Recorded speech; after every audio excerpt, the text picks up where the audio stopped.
Hi! Nag-crave ako sa inihaw na bangus. Kaya for today's video, mag-iihaw-ihaw tayo. Hiniwa ko na tong dalawang kamatis. Sinave ko yung buto kasi itatanim ko. Hindi pa rin ako sumusuko sa pagtatanim ng kamatis. Bakit ba naman kasi lagi na lang namamatay? Dinidiligan ko naman siya. Natutuyot talaga siya. Sobrang maaraw kasi dito. Tapos sa hapon at sa gabi naman ang lakas ng ulan.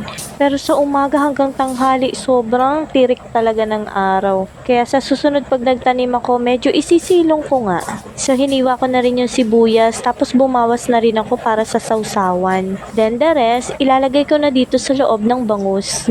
Yan, ipagsisiksikan ko kayong lahat dyan para masarap.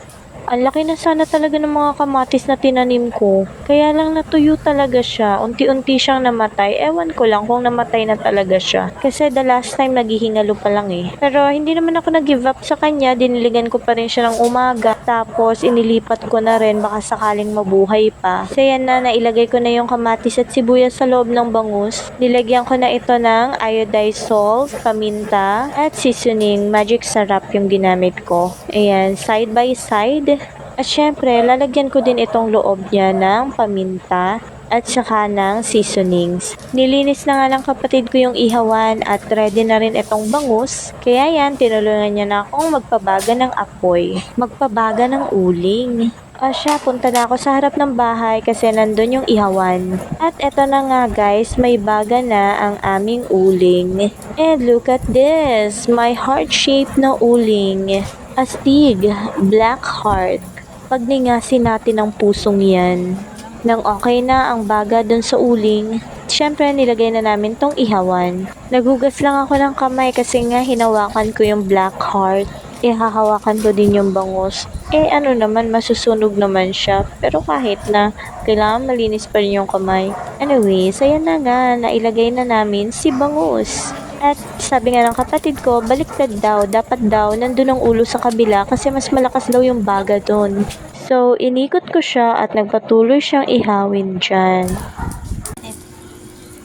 Isa lang tong iihawin namin kasi sobra pa sa amin tong tatlo. Goods din talaga na may ihawan kami dito sa bahay. Kasi madali lang kapag nag-crave kami sa ihaw-ihaw like this inihaw na bangus or inihaw na pork chop or inihaw na manok. So yan, binaliktad na namin si inihaw na bangus.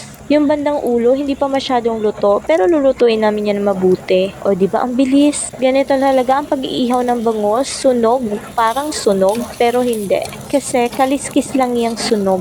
Kaya, importante kapag ka mag-iihaw ng isda, dapat hindi kakaliskisan. Kapag naman natanggal yung kaliskis at naisipan na iihawin pala, pwede naman ibabalot nga lang sa foil. So, eto na guys, lutong-luto na ang aking inihaw na bangus. At heto na yung sausawan. Kamatis, sibuyas, toyo with calamansi.